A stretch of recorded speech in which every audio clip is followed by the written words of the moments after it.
क्या पश्चिम बंगाल में ममता सरकार पर संकट है? सवाल सीधा, क्योंकि बीजेपी के बंगाल प्रभारी कैलाश विजयवर्गीय ने दावा किया है कि ममता सरकार की डोर उनके हाथों में है। नमस्कार, मैं हूं दिनेश गौतम। हमारे बेहद खास शो अड़ी में आपका स्वागत है। आज एक बयान से बंगाल के सियासी मैदान में भूचाल सा आ गया। टीएमसी नेताओं की धड़कनें बढ़ गई। बीजेपी में भी डर का माहौल कि जाने कौन आए और किसे सियासी लाइन में नीचे कर दे। मतलब एक बयान से दोनों ही पार्टियों में खौफ। अब देखना यह कि सिर्फ चुनावी मौसम का तीर है या वाकई कैलाश विजयवर्गीय का तर्कश कोई कमाल दिखाने वाला है। आज की अड़ी में होगी इसी पर बात, और साथ ही समझेंगे कि क्या बंगाल में दीदी हार मान चुकी हैं। अगर नहीं तो फिर कांग्रेस और वाम दल को ऑफर देने का क्या मतलब है। साथ ही आज बंगाल के एक समुदाय विशेष की भी बात करेंगे जो चुनावी लड़ाई में जबरदस्त पैठ रखता है और हराने जिताने का माद्दा रखता है। लेकिन सबसे पहले अहम खबर दिखाते हैं आपको। कैलाश विजयवर्गीय का बहुत बड़ा दावा, ममता सरकार को जब चाहे गिरा दूंगा। 41 विधायक बीजेपी के संपर्क में हैं। विजयवर्गीय ने कहा है बीजेपी में शामिल करूंगा तो सरकार गिर जाएगी, ममता की पतंग 100% कटेगी, कहा है कैलाश विजयवर्गीय ने।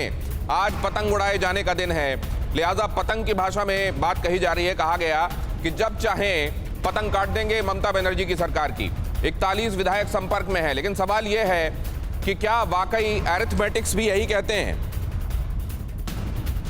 जी की पतंग तो कटेगी 100%, क्योंकि हमने इतनी ढील दे दी है कि अब तो एक हाथ खींचेंगे और सरकार गिर जाएगी। तो हमें विश्वास है कि ममता जी की पतंग तो अब गई। मेरे पास 41 विधायकों की सूची है जो बीजेपी में आना चाहते हैं। यदि वो 41 विधायक को मैं ले लूँ तो सरकार गिर जाए, पर हम लोग देख रहे हैं कि किसको लेना और किसको नहीं लेना। यदि छवि खराब है किसी की तो हम नहीं लेंगे उसको, ये हमने सोचा है। तो क्योंकि सबको लग रहा है कि ममता जी की सरकार जा रही है और मोदी जी के नेतृत्व में भारतीय जनता पार्टी की सरकार आ रही है। कैलाश विजयवर्गीय जब कुछ कहते हैं तो उसको गंभीरता से इसलिए लिया जाता है क्योंकि मध्य प्रदेश के संदर्भ में भी उन्होंने ये कहा था कि हम जब चाहें, अगर हमको छींक आ जाए तो सरकार गिर जाएगी। और ये देखा गया कि भारतीय जनता पार्टी ने आखिरकार जब चाहा मध्य प्रदेश में कांग्रेस की सरकार को गिरा दिया गया। तो क्या वाकई चुनाव के पहले ममता सरकार पर भी ऐसा ही संकट गहरा रहा है और कैलाश विजयवर्गीय उसे भांप रहे हैं? न सिर्फ भांप रहे हैं बल्कि वो उस इंजीनियर के तौर पर उसे देख भी रहे हैं जो असल में इसको इस पूरे मामले को कंस्ट्रक्ट भी कर रहे हैं। उनके पास हम जाएंगे, कोशिश करेंगे समझने की। हमारे साथ कुछ ही देर में फोन लाइन पर वो जुड़ सकते हैं, लेकिन उससे पहले मैं आज के मेहमानों से आपका परिचय करा दूं। जॉन बारला सांसद हैं भारतीय जनता पार्टी के चर्चा में। खालिद अब्दुल्ला साहब भी हैं, नेता टीएमसी। फयाज अहमद खान, नेता सीपीएम। कौस्तुभ वागची हैं, प्रवक्ता हैं बंगाल कांग्रेस के। पामेला गोस्वामी, भारतीय जनता पार्टी के नेता, हमारे साथ जुड़ रही हैं। आप सभी मेहमानों का बहुत स्वागत है। लेकिन सबसे पहले तो ये दावा क्यों, ये नंबर क्यों 41, ये नंबर क्यों, और क्या इससे सरकार गिरती दिखाई देती है? जॉन बारला साहब, ऐसे ही कह दिया क्या? क्योंकि आजकल तो चलाए जा रहे हैं शब्द बाण एक दूसरे की तरफ। देखिए, 41 के बाद भी और भी बहुत सारे जुड़ने वाले हैं।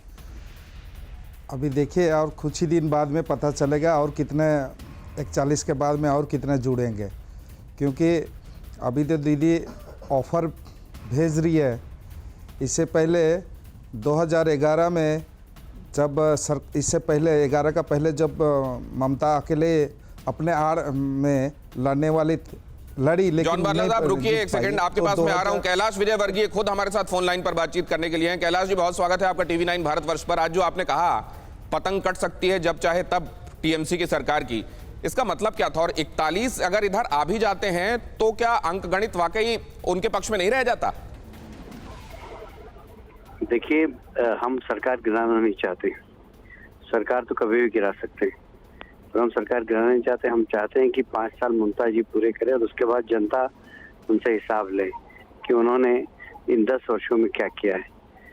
तो सरकार गिरना होती तो हम कभी की गिरा देते, क्योंकि टीएमसी में जिस प्रकार का असंतोष दिखाई दे रहा है हमें, तो बहुत सामान्य बात थी। फिर दूसरी बात एक ही कि हम हर किसी को भी बीजेपी में नहीं लेना चाहते। जो लोग भाईको के साथ कोल माफिया में हैं, भाईको के साथ गौरू माफिया में हैं, भाईको के साथ गोल्ड माफिया में हैं, भाईको के साथ सिंडिकेट राज में हैं, उन सब लोगों को हम लेना नहीं चाहते। तो हम भी सिलेक्टिव मेंबरशिप देंगे बीजेपी में, हर किसी को नहीं देंगे। इसलिए यदि कोई बीजेपी में आना भी चाहेगा तो हर कोई नहीं आ पाएगा। तो पर हाँ, हम तो समझते थे कि जनता में आक्रोश है, बाद में पता लगा कि पार्टी में आक्रोश है उनके खिलाफ, ममता जी के खिलाफ और भाई को के खिलाफ, पर उनके परिवार में भी अब लोगों में बहुत असंतोष है। तो ये सारी चीजें सामने आ रही है। कैलाश विजयवर्गीय जब कुछ कहते हैं तो उसको हल्के में नहीं लिया जाता। वो मध्य प्रदेश के मामले में भी जब उन्होंने ये कहा था कि जब अगर हमको किसी दिन छींक आ गई तो सरकार गिर जाएगी, और सरकार वहां गिर गई। जब आप यहां कह रहे हैं कि सरकार की पतंग कट सकती है तो लोग इसके मतलब निकाल रहे हैं। आपने ये बयान दिया क्यों अगर आप सरकार गिराना नहीं चाहते तो? देखिए, मैंने बताया कि हम काट सकते हैं पतंग, पर हम नहीं काटेंगे। हम पूरा समय ममता जी को देना चाहते हैं कि वो काम करे। हमारा डेमोक्रेसी में विश्वास है। जनता ने 5 साल के लिए उनको मत दिया है तो 5 साल तक वो काम करे, और 5 साल बाद हम कहेंगे कि आपने क्या क्या किया, क्या अच्छा किया, क्या बुरा किया। उस आधार पर जनता वोट करेगी। हमें लगता है कि जब 5 साल में ममता जी जनता के बीच में जाएगी तो निश्चित रूप से जनता उनको नकारेगी और भारतीय जनता पार्टी को मोदी जी के नेतृत्व में 2/3 बहुमत से सरकार बनाने का अवसर प्रदान करेगी। विभाजनकारी बताया है भारतीय जनता पार्टी को, और कहा है कि इस विभाजनकारी ताकत से लड़ने के लिए बाकी भी साथ में आ जाएं। वाम दलों को और कांग्रेस को भी आमंत्रित किया गया है साथ आने के लिए। देखिए, अब जमीन उनकी किसक, वो सोच रहे हैं कि अपनी जमीन बचाने के लिए कांग्रेस को भी साथ में ले लो, सीपीएम को भी साथ में लो, उनको बुलाया। बाकी अब कांग्रेस भी जानती है कि सीपीएम अब बची, कांग्रेस अब बची और टीएमसी अब बची नहीं। तो अधीर जी ने भी कह दिया कि भाई आप कांग्रेस में आ जाओ, टीएमसी को आप कांग्रेस में सम्मिलित कर लो, हम कोई टीएमसी एमसी में नहीं आएंगे। तो हम टीएमसी का समर्थन भी नहीं करेंगे। उन्होंने भी नकार दिया। अब डूबते हुए सब जहाज में कौन बैठता है? तो जहाज डूब रहा है ममता जी का। क्या इसीलिए बाहरी और विभाजनकारी बताया जा रहा है? और क्या इस बात के टेकर्स हैं वहां पर बंगाल में भारतीय जनता पार्टी को बाहरी और विभाजनकारी के तौर पर देखने वाले? देखिए, ऐसा है कि अगर इस प्रकार की चर्चा करके ममता जी समझ रही है कि हम संवेदनशील बना दें थोड़ा सा, तो इससे सब जानते हैं कि डॉक्टर श्यामा प्रसाद मुखर्जी हमारे राष्ट्रीय अध्यक्ष थे, वो बंगाल के हैं। हमने जनसंघ से अपनी यात्रा प्रारंभ की है। जब जनसंघ के संस्थापक अध्यक्ष हमारे बंगाल के थे तो भारतीय जनता पार्टी बाहर की कैसे हो गई? नरेंद्र मोदी जी इस देश के प्रधानमंत्री हैं, बंगाल को इस देश से अलग है क्या? वो प्रधानमंत्री को बाहरी कैसे कहती है? अमित शाह जी पूरे देश के गृह मंत्री हैं। अब वो क्या बंगाल की गृह मंत्री नहीं माने जाएंगे क्या? अब वो बाहर की बोलती है। मैं समझता हूँ कि ममता जी को अपने पैरामीटर खुद जनता के सामने स्पष्ट करना चाहिए कि कभी वो कहती है कि बाहर के लोग, अरे बाहर के लोगों को आपको इन्वेस्टमेंट के लिए बुलाना होता है, इन्वेस्टर मीट करते हैं, तो बाहर के लोगों को आप बुलाती। आपको प्रधानमंत्री का सपना आ रहा था बीच में, तो आपने देश भर के विरोधी दल के नेताओं को बुलाया, वो बाहर के नहीं थे। वो सपना टूट गया तो अब प्रधानमंत्री जी मोदी जी उनको बाहर के लगने लगे, मोदी जी अमित शाह जी उनको बाहर के लगने लगे, भारतीय जनता पार्टी उनको बाहर की लगने लगी। मैं समझता हूँ जनता इन बातों का जवाब दे देगी विधानसभा चुनाव में। कैलाश जी, उस तरफ से दावा ये किया जा रहा है कि वो तो हमारे विधायकों के बारे में कह रहे हैं, हम तो 6-7 सांसद भारतीय जनता पार्टी के लाने वाले हैं, मई तक आ भी जाएंगे। खाद्य आपूर्ति मंत्री ने दावा किया है। खाद्य आपूर्ति मंत्री ने पहले मेरे पास खबर भेजी थी कि मैं भी आना चाहता हूँ, बशर्ते कि मेरे जितने भी पाप हैं जो मेरे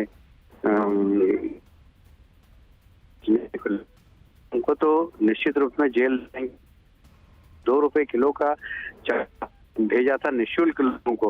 करीब ये इस आदमी ने, जो खाद्य मंत्री हैं, इन्होंने ट्रकों से बेच दिया उसको, और उनके प्रूफ हमारे पास आ गए। ये तो जेल जाएंगे, जनता पार्टी में थोड़ी रहेंगे, तो ये तो ये टीएमसी में थोड़ी रहेंगे अब जेल। इसलिए हमारे पास अप्रोच की। अब बैठे बैठे वहां पर ख्याली पका रहे हैं कि 6 सांसद उनके पास आ जाएंगे। कैलाश जी, बस 1 मिनट रुकिए। आपकी कही हुई ये बहुत बड़ी बात है, ये बहुत बड़ी खबर। एक बार मैं दोहरा दूं टीवी9 के दर्शकों के लिए। कैलाश विजयवर्गीय टीवी9 भारतवर्ष पर यह दावा करते हुए कि जिस खाद्य आपूर्ति मंत्री ने पश्चिम बंगाल में यह दावा किया है कि 6 से 7 सांसद भारतीय जनता पार्टी के हमारे साथ संपर्क में हैं और मई में वो टीएमसी में आ भी जाएंगे। उनके संदर्भ में कैलाश विजयवर्गीय कह रहे हैं कि वो तो भारतीय जनता पार्टी में आना चाहते थे, लेकिन उन्होंने कोविड के समय और अम्फान के समय जो सहायता के लिए लोगों की वहां पर अनाज भेजा गया था, उसमें इतना बड़ा गड़बड़ घोटाला किया कि उनको किसी पार्टी में तो ला नहीं सकते, उनकी जगह तो जेल में होनी चाहिए। और कैलाश विजयवर्गीय ने इसीलिए भारतीय जनता पार्टी में उनके आने की इच्छा को वहीं पर ना कह दिया। ये बहुत बड़ी खबर कैलाश विजयवर्गीय कह रहे हैं। लेकिन कैलाश जी, फिर ये दावा क्यों है? क्या ये दावों का, ये हवाई दावों का भी मौसम है क्या? देखिए, वो हम तो अभी एक एक करके लाएंगे और बताएंगे कि देखो ये हमने कहा था और ये इनको लेकर आ रहे हैं, ये हमने कहा था और हम लेके आ रहे हैं। ये एक आध तो बताएं, कोई खिला रहे हैं किसी को?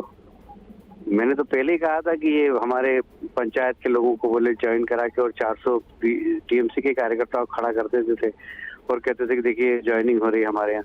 उनके ज्वाइनिंग क्या होती है मैं बताऊंगा आपको, अभी आपने ज्वाइनिंग देखी नहीं है।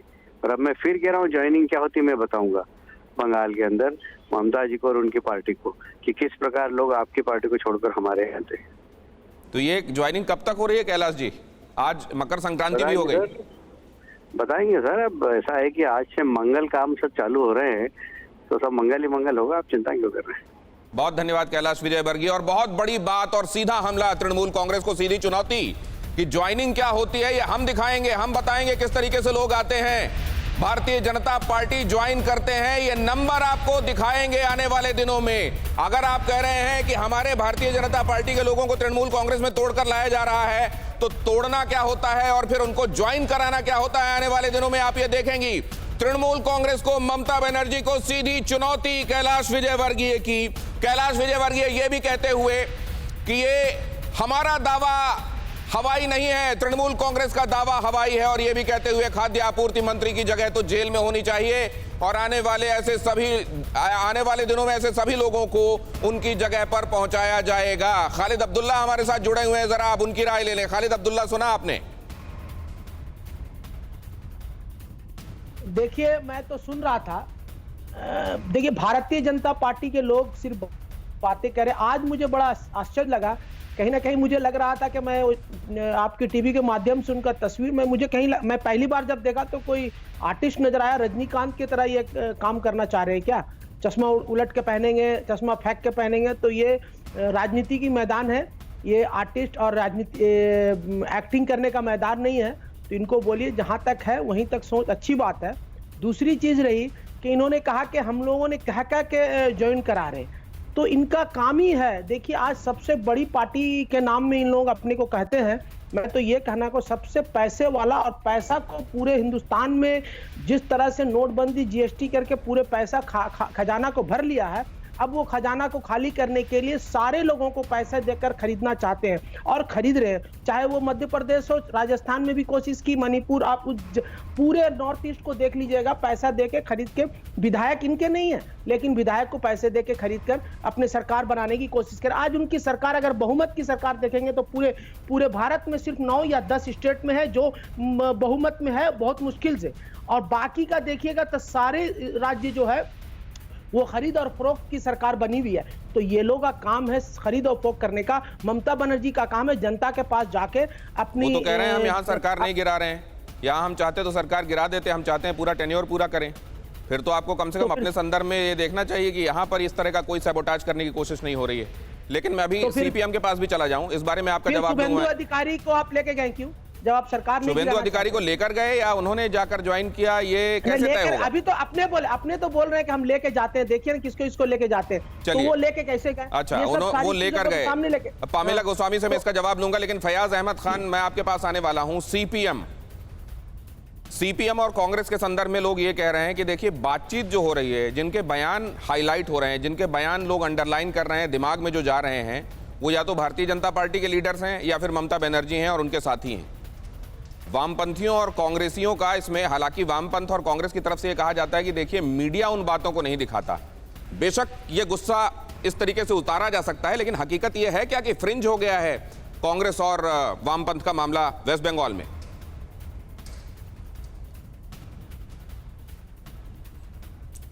असल में आपकी चैनल मीडिया को जो कह रही है गुस्सा नहीं है, हकीकत है कि जो गांव ग्राम के अंदर में हमारी आंदोलन, हमारी तहरीक चल रही है, हमारा संघर्ष चल रहा है, उसको आप दिखा नहीं रहे हो। लेकिन आप मत दिखाओ, जनता देख रही है। आप नोक झोंक कर दिया जा रहा, बीजेपी और तृणमूल लोगों को ये बताया जा रहा जैसे लग रहा मैदान में और कोई है ही नहीं है। और चुनाव के वक्त में जब राजनीति का मुद्दा होना चाहिए तो यहाँ बड़ा आश्चर्य है कि विजय वर्गीय जी वहाँ पर जो है भाषण दे रहे हैं और कह रहे हैं कि हम पतंग काट सकते हैं, आज पतंग उड़ाने का दिन है। तो हम ये कहते हैं कि पतंग काटा काटी जनवाद के अंदर में, जहाँ पर कि हमारा संविधान ये अधिकार देता है, लोग उसको निर्वाचित करते हैं किससे, और ये तोड़ने का काम करते हैं। ये इनकी परंपरा है, ये तोड़ने के ही काम करते हैं। निर्वाचन होता है पार्टी के संविधान को मान के, देश की जनता वोट देती है और आप उसे तोड़ने के लिए आप एक विधानसभा को तोड़ने की बात करते हैं। आप अब विधायकों को जैसे लगता है कि वो भेड़ बकरी और घोड़ा हो गए हैं, बाजार में नीलाम किया जाता है, तो ये बड़ा दुर्भाग्य की बात है। दूसरी बात है कि पतंग उड़ाते हुए वो हवा में ज़्यादा उड़ते हैं। विजय वर्गीय जी से कहेंगे कि ज़मीन पर रहें, हवा में न उड़ करके वो राजनीतिक मुद्दों को लेकर के करें। वाम दल और कांग्रेस है, आप सिर्फ तृणमूल और बीजेपी आपस में नहीं, लेकिन लोग जो कभी कह रहे हैं कि वो आसमान में दूसरी पतंगे भी होनी चाहिए। कौस्तुभ बागची के पास में जा रहा हूं, नहीं डाल रहे हैं। ये कहा जाता है कि हम तो बहुत प्रासंगिक है, मीडिया उसको दिखा नहीं रहा है। अगर इतने प्रासंगिक हैं और वही हमको दिखाई दिया कौस्तुभ, प्रासंगिकता को भांपते हुए ही ममता बनर्जी ने आह्वान किया था कि आइए हमारे साथ आ जाइए, विभाजनकारी ताकतों का सामना करते हैं। क्यों नहीं चले गए कांग्रेस और वाम दल साथ में? कौस्तुभ से सवाल है मेरा। मैं जो बोल रहा हूँ, कौस्तुभ को दिखाइए प्लीज, वो बोल रहे हैं। हाँ, सुन पा रहे हैं आप? मैं जो बोल रहा हूँ ये कह रहा था कि तृणमूल का जो आदमी आज प्रेस कॉन्फ्रेंस किया, सौगत राय जो माननीय सांसद है, वो उसको टीवी के सामने पैसे लेते हुए देखा गया। देखिए, ऐसा जो सब आदमी जो है तृणमूल में, और बीजेपी जब भी किसको बोलता है कि इसको जेल में ढकेला जाएगा, वही तुरंत जाके बीजेपी में चला जाता है। मुकुल राय के साथ भी ऐसा ही हुआ था कि मुकुल राय को बोला था, सिद्धार्थनाथ सिंह अभी यूपी में मंत्री है, उसको बोले थे कि मुकुल भाग जेल भेजेंगे, ये करेंगे वो करेंगे, लेकिन मुकुल राय अभी बन गया बीजेपी का ऑल इंडिया वाइस प्रेसिडेंट। नहीं, बीजेपी के साथ ऐसा ही होता है। अभी जो पतंग और डोर का जो बात हो रहा है, ये तो हम शुरुआत से ही कह रहे हैं कि तृणमूल का जो डोर है, तृणमूल अगर पतंग है तो डोर तो बीजेपी के हाथ में ही है। देखिए, ऐसा है, पश्चिम बंगाल में आप स्टैटिस्टिकली देखिए, 2014 से पहले बीजेपी नाम का कुछ चीज ही था नहीं। 14 साल के बाद जैसे कुछ स्कैम्स आता गया, शारदा नारदा करके बहुत सारा स्कैम्स आता गया। मैं ये कह रहा हूँ, ये तो आपको करना चाहिए, ओपोनेंट की तरफ देखना चाहिए, लेकिन मैं ये कह रहा हूँ कि 2011 में आपको तृणमूल कांग्रेस के साथ चुनाव लड़ना पड़ता है, 2016 में आप वाम दलों के साथ चुनाव लड़ते हैं। आपने जब वहां सरकार बनाने की शुरुआत की, 25 साल राज किया, अब आप पिगी बैक क्यों हो रहे हैं? मैं आपसे ये समझूंगा, लेकिन पामेला के पास जाता हूं। पामेला, ये जो कहा जा रहा है कि जितने दागी हैं जैसे ही वो यहां लाए जाते हैं वो स्वच्छ हो जाते हैं, जरा इसका जवाब दीजिए। देखिए, ऐसा कोई बात नहीं है। As we stay in a liberal democratic country, जैसे कैलाश विजयवर्गीय जी ने ऑलरेडी बता चुका है कि अगर कल चुनाव भी होगा तो कल तृणमूल कांग्रेस हार जाएगा। अगर तृणमूल कांग्रेस, सीपीआईएम और कांग्रेस, ठीक है, अगर एक साथ वो लोग गठबंधन भी कर लेगा ना, अगर वो लोग एक साथ गठबंधन भी कर लेगा, फिर भी बीजेपी को हरा नहीं पाएगा। उस टाइम हम लोग का सीपीएम का भाई बहन क्या बोलेगा कि ये एक टैक्टिकल अलायंस है, which is नहीं, मेरे दो सवाल हैं। क्या भारतीय जनता पार्टी चुनी हुई सरकार को तोड़ने का काम करती है, और क्या वो लोग जो दागी होते हैं ऑपोजिशन में, जैसे ही वो भारतीय जनता पार्टी में आते हैं, वो उनका चरित्र और उनका क्रेडेंशियल सब ठीक हो जाते हैं? नहीं, देखिए, ऐसा कोई बात नहीं। वो जब दूसरे दल में आता है तो डेफिनेटली ऑपोजिट साइड से कीचड़ उड़ाएगा।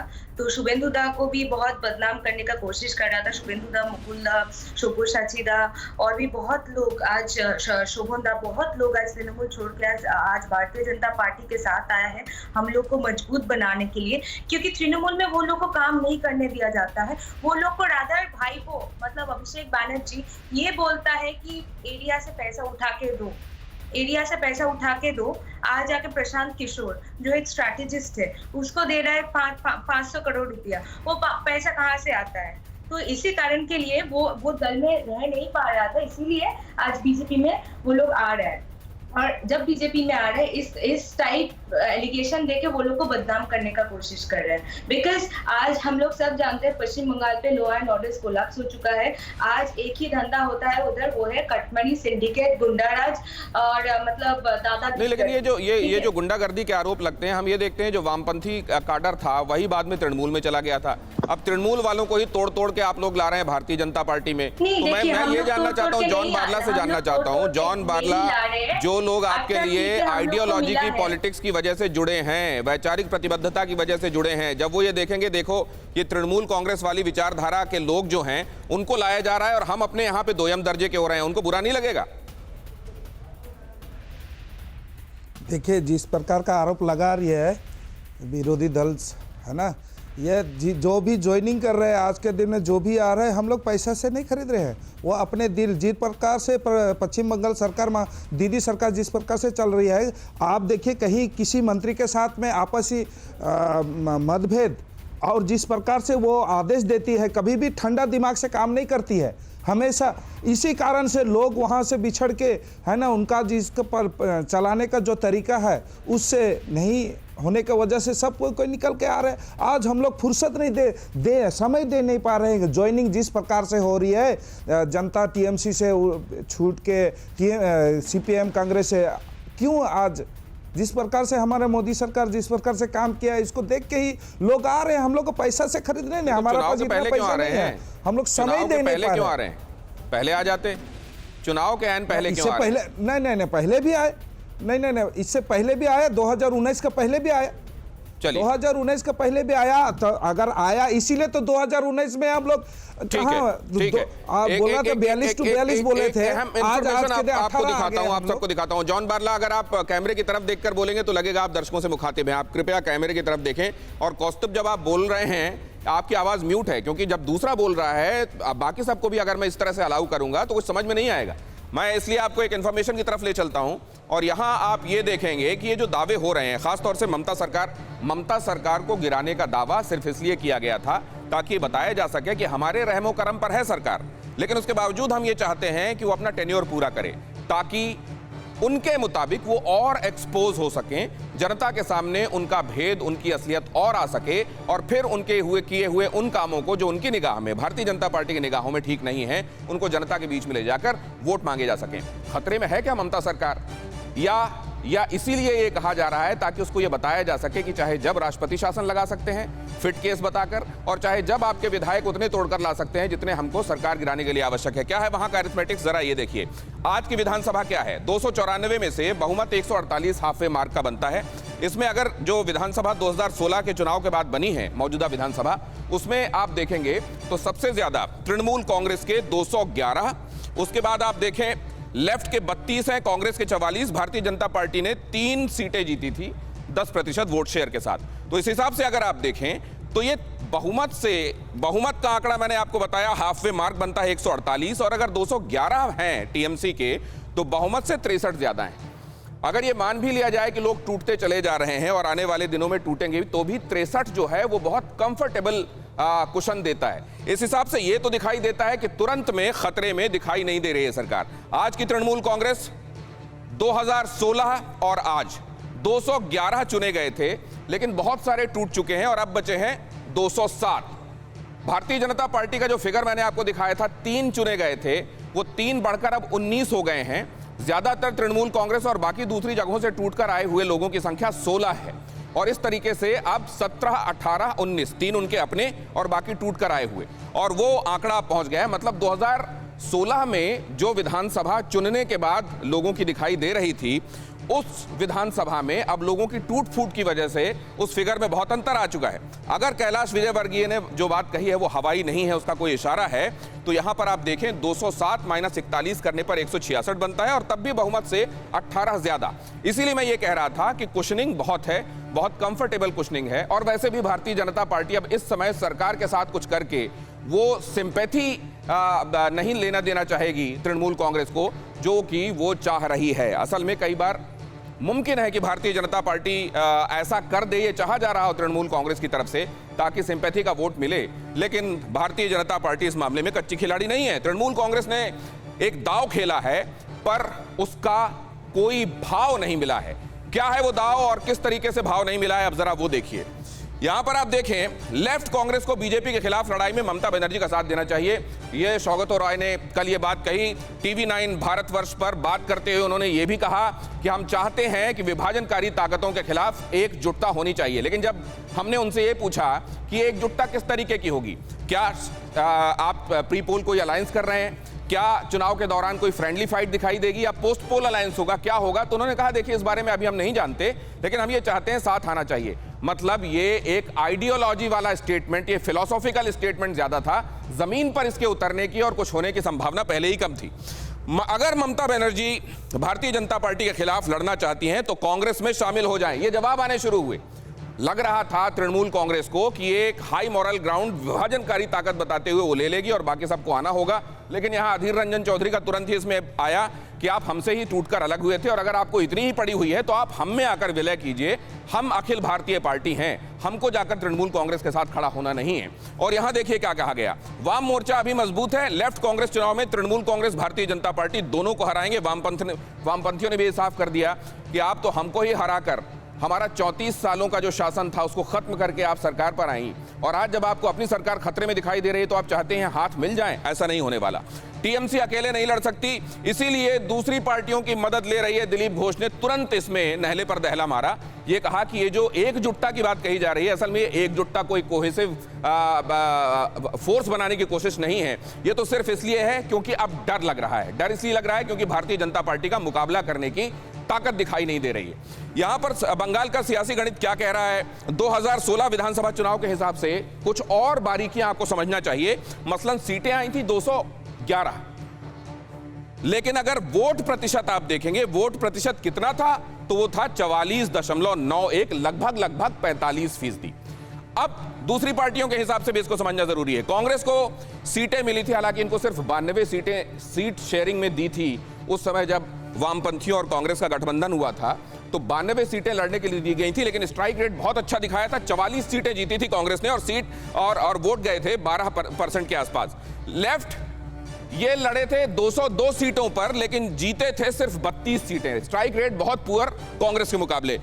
वोट शेयर था 25.75। इस हिसाब से ये लग रहा है कि ये गठबंधन तो बन गया है, लेकिन सीट शेयरिंग के मामले में कांग्रेस इस बार कहेगी हमको ज्यादा सीटें चाहिए। भारतीय जनता पार्टी सीटें आई थी 3, मैंने आपको बताया, और इनका वोट शेयर था 10.16, जो कि लोकसभा में 18 सीटें जीतने के बाद 40% के आसपास वोट शेयर पहुंच गया है। कुल मिलाकर दो बातें यहां से स्पष्ट हो रही हैं। तृणमूल कांग्रेस 22 सीटें लोकसभा की, अभी ये लोकसभा की स्थितियां भी देख लीजिए। 2016 का विधानसभा चुनाव की स्थितियां, वोट शेयर आपने देख लिया।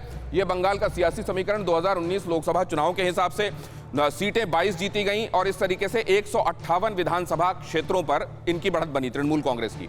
भारतीय जनता पार्टी ने 18 सीटें जीती और उनकी जो विधानसभा क्षेत्रों के हिसाब से बढ़त बनी वो करीब 128 सीटों पर विधानसभा क्षेत्र के हिसाब से उनकी बढ़त बनी।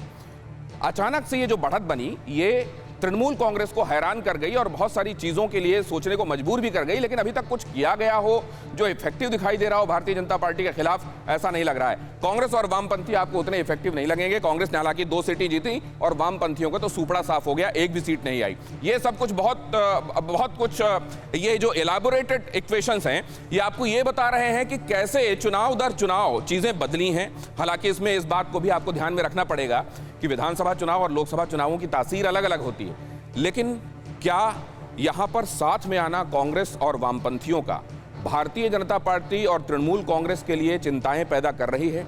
क्योंकि इनको ही अगर 12 से 15% वोट चले जाते हैं तो भारतीय जनता पार्टी की जीत भी मुश्किल में आ सकती है और इफेक्टिवली इन्हीं का वोट लेकर भारतीय जनता पार्टी असल में चाह रही है कि वो सिंहासन पर बैठेगी। जरा जॉन बारला साहब से समझें, इसीलिए वाम से राम की बात की जा रही है क्या? तृणमूल कांग्रेस के वोट उतने नहीं आएंगे ऐसा समझा जा रहा है जॉन बारला साहब? देखिए 2011 में कांग्रेस के साथ टीएमसी जोड़ करके लड़ाई किया था। उस समय जब सरकार चलाने का बात आई तो कांग्रेस को सारा ज्वाइनिंग कर लिया टीएमसी में। उसके बाद सरकार टूट गई, मतलब इनका सरकार तो रहा नहीं, ये तो मिल के तो सरकार चलाने नहीं सका कांग्रेस। अभी क्या ज़रूरत पड़ा दीदी को जो आज ऑफर भेज रही है मतलब उसको डर पैदा हो गया कि नहीं अब 2021 में हम आने वाले नहीं हैं, इसीलिए अंड संड बक रही है। और 2021 में हम लोग आ रहे हैं 4 महीने के बाद में, 4-5 महीने के बाद, ये स्पष्ट है। खालिद साहब, डर लग गया आप लोगों को? इसीलिए जोट डर की वजह से 34 साल वाम फ्रंट से लड़ते लड़ते ऐसा ये पार्टी और कांग्रेस के जात जब थी तो वो वाम फ्रंट को नहीं हटा सकी, तो ममता बनर्जी अकेले ही लड़के अपनी पार्टी बना के 23 साल में इतनी लड़ाई लड़ी है कि डर का जो सोच है वो खत्म हो गया है। भारतीय जनता पार्टी डराने वाले पार्टी जरूर है, धमकाने वाली पार्टी जरूर है। आरबीआई और ईडी देख रहा हूं इशारा, जॉन बारला आता हूं, आपका जवाब सुनूंगा। सीबीआई को लेकर घूमने वाली पार्टी जरूर है, लेकिन पश्चिम बंगाल में ममता बनर्जी ऐसी एक नेत्री है जो जमीन से जुड़ी हुई है और जनता के साथ रहकर काम करने वाली पार्टी, और ममता बनर्जी उसकी नेत्री है। फयाज साहब, आपका भी इशारा देख रहा हूं। ये लोग चाहते हैं डराने की, लेकिन ये समझ लेना कि आने वाले दिनों में आपने बाय इलेक्शन इसी सेंट्रल फोर्स के जरिए 3 बाय इलेक्शन को करवाया था, एक रायगंज में, एक कृष्णानगर में और दूसरा दिलीप घोष का ही जीता हुआ सीट। ये भी उनको बता दीजिए जो एमपी साहब हैं कि तीनों का तीनों सीट सफाया हो गया था, 56% वोट देके जनता तृणमूल कांग्रेस के वापस लाई। ठीक है, मतलब आप ये कह रहे हैं कि डर नहीं लगा है, डर नहीं है इसमें विभाजनकारी ताकतों का सामना करने के लिए अपील थी। लेकिन मैं अब फयाज साहब के पास जा रहा हूं। फयाज साहब, मुझे ये समझाइए कि आप लोगों का गठबंधन जो ये है, इसमें कांग्रेस को इस बार कैसी भूमिका मिलेगी? बड़े भाई वाली, छोटी भाई वाली, बराबरी वाली? सीट के हिसाब से पूछ रहा हूं। देखिए, इस पर चर्चा चल रहा है, हम आपस में बैठ के ये बात कर लेंगे। इस बात को ये बैठ करके वाम मोर्चा और कांग्रेस, बाकी लेफ्ट पार्टियां बैठ करके वो तय कर ली। हमारा आपस का मामला है, इसमें लेकर के कोई लड़ाई और वो नहीं है। लेकिन सवाल उस जगह हम आते हैं कि जहां कहा जा रहा है कि आज जो है दीदी बुला रही हैं वो वामपंथियों को, तो हम देख रहे हैं कि यहाँ पर जो है सौगतो राय भी बोल रहे हैं, उधर शुभेंदु अधिकारी भी वाम मोर्चे को कह रहे हैं कि वाम कांग्रेस आ जाए मेरे साथ। तृणमूल भी कह रही, बीजेपी भी कह रही। कल तक तृणमूल कहती थी कि बंगाल के अंदर में वाम मोर्चा का कोई अब अस्तित्व नहीं है, और बीजेपी भी कह रहा था कि दूरबीन लेकर के लाल झंडे वाले को देखना पड़ता है। लेकिन आज मोदी जी भी जब किसानों का आंदोलन हो रहा तो कह रहे वामपंथी कर रहे हैं, और दीदी भी आज देख रही है कि वामपंथियों को, यानी कि वामपंथी को कांग्रेस जिनको अप्रासंगिक कहा जा रहा था, आज लोग आपके घर की बातें कर सकते हैं। एक बात मुझे समझाइए, कांग्रेस 2016 में आपका प्रदर्शन अच्छा नहीं रहा, कांग्रेस का प्रदर्शन अच्छा रहा, लोकसभा में वो 2 सीटें जीतकर आई, वामपंथियों का सुपड़ा साफ हो गया। अब तो बड़े भाई वाली भूमिका होनी चाहिए कांग्रेस की। देखिए, बड़े भाई और छोटे भाई ये हम भाई बैठकर ठीक कर लेंगे, लेकिन कांग्रेस और ये तृणमूल कांग्रेस और भारतीय जनता पार्टी, इन दोनों के खिलाफ हमारी लड़ाई है, क्योंकि ये दोनों के दोनों राष्ट्र को देश को बर्बाद किए हैं और एक राज्य को बर्बाद किए हैं। बेकारी, बेरोजगारी बढ़ी है, महंगाई बढ़ी है, यहां तक कि आपके विजय वर्गिया जी कह रहे थे मई से पहले हो जाएगा आप लोगों के बीच में, कमरे के अंदर जो बात हो रही है हो जाएगी पूरी। जेल जिनको जाना चाहिए, जेल देखिए, जेल जिनको जाना चाहिए वो चले जा रहे हैं, बीजेपी में छलांग लगा रहे हैं। अभी मैं वहां रहना चाहता हूं, एमपी है बनारस, जिस बिंदु पर मैं अभी हूं, कौस्तुभ बागची, पाप से पुण्य करवा दे रहे हैं। इस बार तो आप ज्यादा हिस्सा मांगेंगे, जायज है? ये तय करेंगे जो हमारे पार्टी कोई एक आदमी की पार्टी नहीं है। जैसे उस बीजेपी में मोदी साहब ने जो बोल दिया, तृणमूल ने जो ममता बनर्जी ने बोल दिया, वैसे हो गया। हमारे पार्टी का कलेक्टिव डिसीजन मेकिंग अथॉरिटी होता है। नहीं, हमने तो ये सुना सोनिया गांधी जी ने आप लोगों को इजाजत दे दी है कि आप वामपंथियों के साथ गठबंधन कर लीजिए। प्रोसेस एक डिसीजन मेकिंग प्रोसेस है, वो that will automatically come in line. नहीं, हम जो बात बोल रहे हैं ना, आप मई तक, आप थोड़ा सुन लीजिए, अप्रैल तक, मार्च तक, फरवरी में ही, कब? मैं जो बोल रहा हूँ, 2016 में आपने दिखाया बीजेपी का प्रदर्शन इस राज्य में क्या था, और उसके बाद जाके बीजेपी का 2019 में 18 सीट आ गया। ये क्यों हुआ, मैं इसीलिए आपको बताना चाह रहा हूँ। इस बीच क्या आ गया, सीबीआई। कौस्तुभ बागची, मैं एक बात कहूं आपसे, बाकियों की तैयारी पहुंच गई है बहुत आगे, और आप लोग अभी सीट शेयरिंग में भी कह रहे हैं कि समझ बनेगी। इस हिसाब से आप लोग लड़ाई में पीछे नहीं है। आज तृणमूल ने किया या बीजेपी ने किया, मैं उस बारे में बिल्कुल, मैं जो कह रहा हूं हमारा एक प्रोसेस है। सुन लीजिए, लेफ्ट पार्टीज जो है, वामपंथी जो पार्टी है, हम जो है जो बैठ के हम लोग तय करेंगे, कुछ ही दिन में आ जाएगा आपके सामने। आप इतना उतावला मत होइए, बस बहुत ही सामने आ जाएगा। एक चीज है ना, तृणमूल भी चाह रहे हैं, बीजेपी भी चाह रहे हैं कि सभी जो विरोधी वोटर है सब उन लोगों के साथ जुड़ जाए, कांग्रेस और वामपंथियों का। क्या होता है जब किसी आदमी का अच्छा समय आता है, जैसे हमारे गठबंधन को आया है, या अच्छे समय में बहुत सारा लोग जुड़ना चाहते हैं, तो हम तो पावर में आ रहे हैं, ये हमारी सरकार बन रही है 2021 में, तो इसलिए तो सभी चाह रहे हैं कि हमारे साथ जुड़ जाए। तो अब अच्छे दिन इनके आने वाले हैं पामेला। अच्छे दिन तो उनका ऑलरेडी 10 साल पहले चला ही गया है, क्योंकि वो लोग तो चाइना का कॉन्स्टिट्यूशन फॉलो करता है। और रहा सवाल कांग्रेस का, तो वो तो खत्म ही हो चुका है, क्योंकि हम लोग का पार्टी जो नरेंद्र मोदी जी बोला है कि कोई परिवार तंत्र राजनीति नहीं चलेगा, तो इसी कारण के लिए बीजेपी रहेगा सेंट्रल में भी और स्टेट में भी। बीजेपी मेजॉरिटी सीट्स लेके आएगा।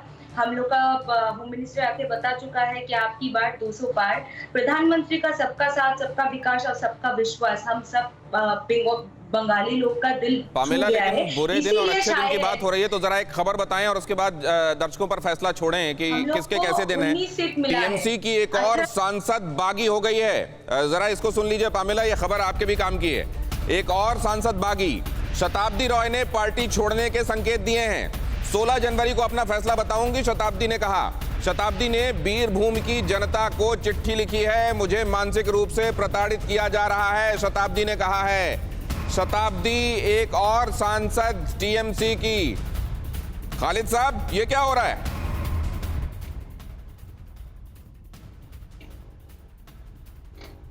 देखिए, ऐसा है कि तृणमूल कांग्रेस बहुत बड़ी पार्टी है, इसमें कई सांसदों का आना जाना, विधायकों का आना जाना, इसका कोई असर नहीं पड़ा, क्योंकि इसमें मेन पिलर। लेकिन आप लोगों को किसी को मानसिक रूप से इतना प्रताड़ित नहीं करना चाहिए कि वो पार्टी छोड़ने पर आमादा हो जाए, और वो भी सम्मानीय सांसद। मजबूत अगर कोई है तो उसका नाम है ममता बनर्जी। ममता बनर्जी ने इन्हीं लोग को लाकर खड़ा करके सांसद बनाई थी, और वो आज फिर कह रहा हूं कि ममता बनर्जी सर पे हाथ हट जाए तो वही शताब्दी राय बन जाएगी।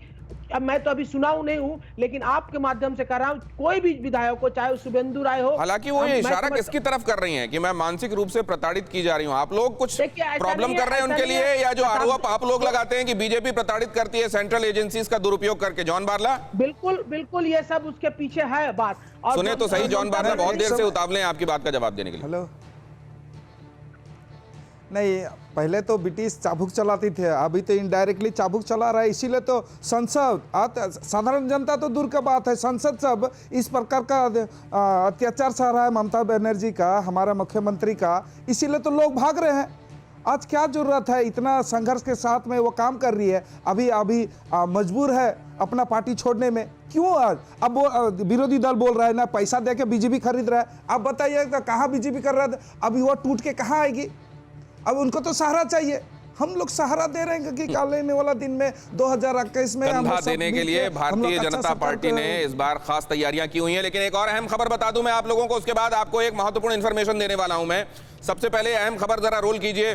शुभेंदु अधिकारी टीएमसी छोड़ चुके शुभेंदु अधिकारी का बड़ा बयान। बंगाल के भगवानपुर की रैली में शुभेंदु का बड़ा दावा, भारतीय जनता पार्टी हारी तो लोग पंचायत में वोट नहीं कर पाएंगे, टीएमसी को हराना ही मेरा लक्ष्य, शुभेंदु अधिकारी। बंगाल के भगवानपुर रैली में शुभेंदु का बड़ा बयान, कहा अगर भारतीय जनता पार्टी हार गई तो फिर पंचायत चुनाव में वोट लोग नहीं कर पाएंगे। इसके मायने क्या हैं? जॉन बारला, क्यों कहा ऐसा उन्होंने? जी हेलो, अगर हम हेलो विधानसभा चुनाव हार गए, भारतीय जनता पार्टी हार गई तो लोग पंचायत चुनाव में वोट नहीं कर पाएंगे, क्यों कह रहे हैं वो ऐसा? नहीं, 2021 में तो जब पंचायत इलेक्शन हुआ था तो मुझे यही दीदी का पुलिस प्रशासन मुझे 45 दिन का जेल में डालने के बाद भी हम लोग जीते। जेल में डालने के बाद भी हमारा क्षेत्र में, अभी मैं कह रहा हूं शुभेंदु अधिकारी ने ये बात क्यों कही है, शायद पामेला बता पाएंगी। पामेला, क्यों कहा उन्होंने ऐसा? पुलिस प्रशासन आज तृणमूल का संविधान फॉलो करता है, वो लोग आईपीसी नहीं फॉलो करता है, सीआरपीसी नहीं फॉलो करता है। हम लोग लास्ट पंचायत चुनाव में देख चुके हैं कि तृणमूल का गुंडा लोग, तृणमूल का दुष्कृति लोग कैसे बैलेट मशीन लेके भाग जाते हैं, साधारण जनता को वोट नहीं देने देते हैं वो। ठीक है, actually this is a scene. अगर बीजेपी अगर विधानसभा चुनाव नहीं जीतेगा तो फयाज भी इसमें कुछ जोड़ना चाह रहे हैं। Fayaz, quickly please.